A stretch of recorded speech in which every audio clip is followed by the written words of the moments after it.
দাঁড়িয়ে পেশাব করলে কি গুনাহ হবে? ওযু করার পর বাচ্চার পেশাব হাতে লাগলে কি পুনরায় ওযু করব নাকি শুধু হাত ধুলেই হবে? মোবাইল পকেটে নিয়ে নামাজ পড়া যাবে? বিদেশে যাওয়ার জন্য বয়স বাড়লে কি গুনাহ হবে? আমার একটা ডিপিএস আছে, তার সুদ দিয়ে কি আমি নিজের বাথরুম বানাতে পারবো? আযান চলাকালীন ওয়াশরুমে থাকলে মনে মনে আযানের জবাব দেওয়া যাবে কি? বাসায় মেয়েরা কি মাথায় কাপড় ছাড়া থাকতে পারবে যদি বাসায় কোনো পরপুরুষ না থাকে? প্রাপ্তবয়স্ক হওয়ার পর যদি জানতে পারে আকিকা হয়নি, সেক্ষেত্রে করণীয় কি? হাতে কলমের কালি থাকলে ওযু হবে কি? বিয়েতে শেরওয়ানি পরা কি ইসলাম সম্মত? ঘরে কবুতর বা পাখি পালন করা কি গুনাহ? পানির নিচে ছতর ঢাকা লাগবে কি? আযান চলাকালীন সময় নামাজ পড়া যাবে কি না? যদি কেউ 40 দাওয়াত দিয়ে থাকে তবে সেখানে যাওয়া কি জরুরি? না গেলে কোনো গুনাহ হবে? চলুন আমরা প্রবেশ করি প্রশ্ন উত্তরের আলোকিত ভুবনে। মারিয়াম মিজান এটি থেকে আপনি লিখেছেন ইউটিউব চ্যানেলে, ওযু করার পর বাচ্চার পেশাব হাতে লাগলে কি পুনরায় ওযু করব নাকি শুধু হাত ধুলেই হবে? না, পুনরায় ওযু করার দরকার নেই। বাচ্চা পেশাব যদি হাতে লেগেছে আপনার ওযু অবস্থায়, তাহলে যে অংশে হাতে লেগেছে ওই অংশটা পানি দিয়ে ধুয়ে ফেললে চলবে। তামিম খান আপনি লিখেছেন মোবাইল পকেটে নিয়ে নামাজ পড়া যাবে? উত্তর হলো যাবে, কোনো অসুবিধা নেই, তবে নামাজ যাতে মনোযোগ নষ্ট না হয় সেজন্য চ্যানেল ইত্যাদি করে নেওয়া উচিত। জুমানা ইসলাম আপনি লিখেছেন বিদেশে যাওয়ার জন্য বয়স বাড়লে কি গুনাহ হবে? বিদেশে যাওয়ার জন্য যদি বয়স বাড়িয়ে লিখতে হয় যে এত বছর না হলে সেটি করা যাবে না, তাহলে সেক্ষেত্রে আপনি ওই বয়স বাড়িয়ে লিখেছেন, অবশ্যই সেটি গুনাহের কারণ হবে, কারণ মিথ্যা বলা সর্বাবস্থায় ইসলাম হারাম করেছে। এমডি আবির আপনি লিখেছেন আমার একটা ডিপিএস আছে, তার সুদ দিয়ে কি আমি নিজের বাথরুম বানাতে পারবো? ডিপিএস এর সুদ দিয়ে আপনি নিজের বাথরুম বানাতে পারবেন না, কোনো গরিব মানুষকে বা পাবলিক টয়লেট ইত্যাদি করে দিতে পারেন, নিজে করবেন না। ফারজানার সাথে আপনি লিখেছেন আযান চলাকালীন ওয়াশরুমে থাকলে মনে মনে আযানের জবাব দেওয়া যাবে কি? মনে মনে আযানের জবাব নয়, আযানের জবাব দিতে হবে মুখে।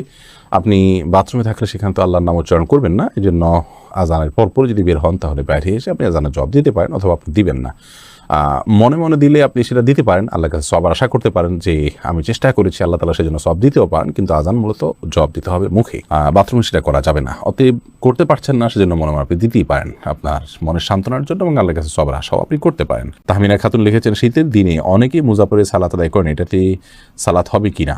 শীতের দিনে যদি মুজাফরে সালাত আদায় করেন কোনো অসুবিধা নেই, হয়ে যাবে। মুক্তি ইসলাম আপনি লিখেছেন বিসমিল্লাহ বলে ওযু শুরু করলে ওযু হবে কি? কোনো সূরা পাঠ না করে বিসমিল্লাহ বলে যদি আপনি ওযু শুরু করেন তাহলে ওযু হয়ে যাবে। ওযু শুরু করার জন্য কোনো সূরা পাঠ করার দরকার নেই, শুধু বিসমিল্লাহ পাঠ করেই ওযু করার নির্দেশনা হাদিসে এসেছে। আফরিন চৌধুরী মিম আপনি লিখেছেন হাতে কলমের কালি থাকলে ওযু হবে কি? হবে, কারণ কলমের কালির কারণে হাতের আমাদের ত্বকের উপরে আলাদা কোনো স্তর পড়ে না। জালাল আহমেদ লিখেছেন বিয়েতে শেরওয়ানি পরা কি ইসলাম সম্মত? বিয়েতে শেরওয়ানি পরা এটি অবশ্যই ইসলাম অনুমোদিত এই অর্থে যে আমরা একটু আগে বলছিলাম যে পোশাক আশাকের ক্ষেত্রে পৃথিবীর যে অঞ্চলে মানুষ যেরকম পোশাক আশাক করে, বিশেষ করে বিয়ে শাদীতে যে কালচার মানুষের সমাজে প্রচলিত আছে সেই কালচার ধারণ করতে কোনো অসুবিধা নেই, যদি কোনো হাদিসে কোনো মৌলিক নির্দেশনার খেলাফ না হয়। অতএব পোশাক আশাকের ক্ষেত্রে আমরা এরকম পোশাক পরতে পারবো না এরকম কোনো নিষেধাজ্ঞা নেই, শেরওয়ানি পরা যাবে না এমন কোনো কথা নেই, বিধায় শেরওয়ানি পরাতে কোনো সমস্যা নেই, বরং বিয়ের দিন বিশেষ পোশাক পরাটাই হলো কাম্য। এফএন নীলা আপনি লিখেছেন প্রাপ্তবয়স্ক হওয়ার পর যদি জানতে পারে আকিকা হয়নি, সেক্ষেত্রে করণীয় কি? বয়স্ক হওয়ার পরও আকিকা দেয়া যায়, এটি বেশিরভাগ ইমামদের মত। অতএব আকিকার যদিও সুন্নাহসম্মত সময় হলো 7ম, 14তম বা 21তম দিন, সেদিনগুলো পার হয়ে গেলেও আমরা আকিকা দিলে আকিকা হয়ে যাবে। এসকে এমডি ফরিদ আপনি লিখেছেন পানির নিচে ছতর ঢাকা লাগবে কি? পানির নিচে ছতর ঢাকা আবশ্যক নয় যদি সেটা উপর থেকে কেউ না দেখে। এরপরে এমডি লোকমান হোসেন আপনি লিখেছেন লাইগেশন করা জায়েজ আছে কি? লাইগেশন হলো স্থায়ী জন্ম নিয়ন্ত্রণ করার পদ্ধতি, যদি আমি ভুল না বলে থাকি, এটা জায়েজ নয়। স্থায়ীভাবে জন্ম নিয়ন্ত্রণ করা ইসলামের শরীয়তের দৃষ্টিকোণ থেকে জায়েজ নয়। সাময়িক যে জন্ম নিয়ন্ত্রণ করার পদ্ধতি আছে সেটি বিভিন্ন উপায় হতে পারে, আপনার কপাটি পরে হতে পারে, বা আরও বিভিন্ন আপনার টেকনিক বা সিস্টেম আছে, সেগুলোর মাধ্যমে অস্থায়ীভাবে জন্ম নিয়ন্ত্রণ করা যেতে পারে। হাসনা রাতন আপনি লিখেছেন যদি কেউ 40 দাওয়াত দিয়ে থাকে তবে সেখানে যাওয়া কি জরুরি?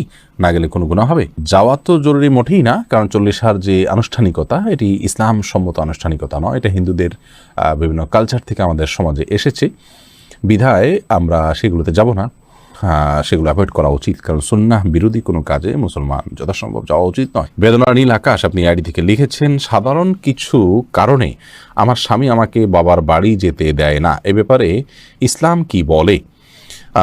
আপনার স্বামী আপনার বাবার বাড়ি যেতে নিষেধ করলে সেটি তিনি অন্যায় করছেন, অবিচার করছেন, কারণ আত্মীয়তার সম্পর্ক ছিন্ন করা শরীয়তে অত্যন্ত জঘন্য অপরাধ। সে অপরাধ করতে আপনাকে বাধ্য করে তিনি অপরাধ কাজ করছেন, তিনি অন্যায় কাজ করছেন। আমরা আপনার স্বামীর প্রতি আকুল আবেদন রাখবো তিনি যেন তার এই ভুল অবস্থান থেকে ফিরে আসেন, আল্লাহ তাআলা তাকে সেই তৌফিক দান করুন। আর আপনি যদি পারেন তার এই অবিচার থেকে নিজেকে দূরে সরিয়ে রাখতে এবং আপনি আপনার আত্মীয় স্বজনের সাথে গোপন যদি সম্পর্ক রাখেন সেটা আপনার জন্য গুনাহ হবে না, তবে আপনাদের মধ্যে যেন কোনো ভুল বোঝাবুঝি না হয় সেদিকটা আপনাকে খেয়াল রাখতে হবে। এমনি নাজমুল হক আপনি লিখেছেন, রুমে যদি বন্ধ অবস্থায় টিভি থাকে তাহলে কি নামাজ আদায় করা যাবে? রুমে বন্ধ অবস্থায় টিভি থাকলে সেই রুমে যদি আপনি নামাজ পড়েন তাহলে সালাত আপনার হয়ে যাবে। বিশেষ করে যদি টিভি বন্ধ থাকে তাহলে কোনো অসুবিধা নামাজ হয়ে যাবে, আর যদি টিভি চালু থাকে তাহলে সেক্ষেত্রে মনোযোগ নষ্ট হবে, এই জন্য অন্য কোথাও সালাত আদায় করা উচিত। আখিরি নবীর উম্মতে আইডি থেকে লিখেছেন, ঘরে কবুতর বা পাখি পালন করা কি গুনাহ? ঘরে কবুতর অথবা পাখি এগুলো পালন করাতে কোনো অসুবিধা নেই, কারণ পাখি এই পশু এভাবেই পালন করা হয়ে থাকে। বিশেষ করে পাখির ক্ষেত্রে যে পাখিগুলো খাঁচায় পালনযোগ্য এভাবেই সেগুলো বেড়ে উঠেছে, জন্ম হয়েছে, জাতটাই এরকম, তাহলে সেগুলো পালা দোষণীয় নয়।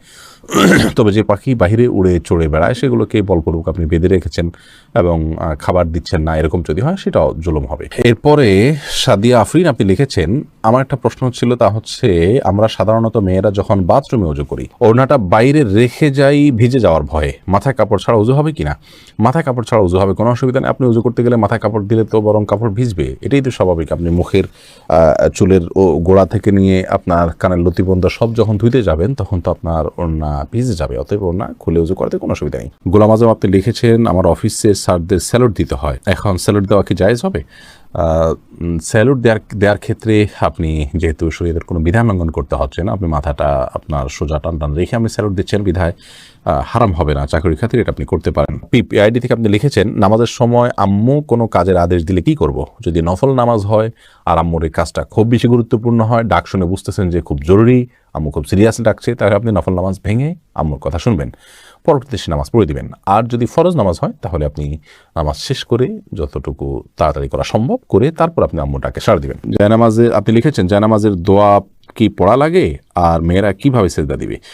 জায়নামাজের দোয়া বলতে শরীয়তে বিশেষ কোনো দোয়া নেই, আমরা জায়নামাজের উপরে দাঁড়িয়ে সরাসরি সালাত শুরু করব। আমরা যে ইন্নেওয়াজ যেহেতু এরকম একটা দোয়া শিখেছি জায়নামাজের নামে, এরকম কোনো বিশেষ আপনার দোয়ার কথা কোরআন হাদিসে কোথাও বলা হয়নি। সোহানা সুলতান আপনি লিখেছেন, অজুর সময় ঘাড় মাসে করার বিধান কি? অজুর সময় ঘাড় মাসে করাটা বিশুদ্ধ কোনো হাদিস দ্বারা প্রমাণিত নয়। এক্ষেত্রে অনেকগুলো বর্ণনা আছে, এই বর্ণনাগুলোর বেশিরভাগই আপনার অগ্রহণযোগ্য, অনেকগুলো জাল, অনেকগুলো দাইফ।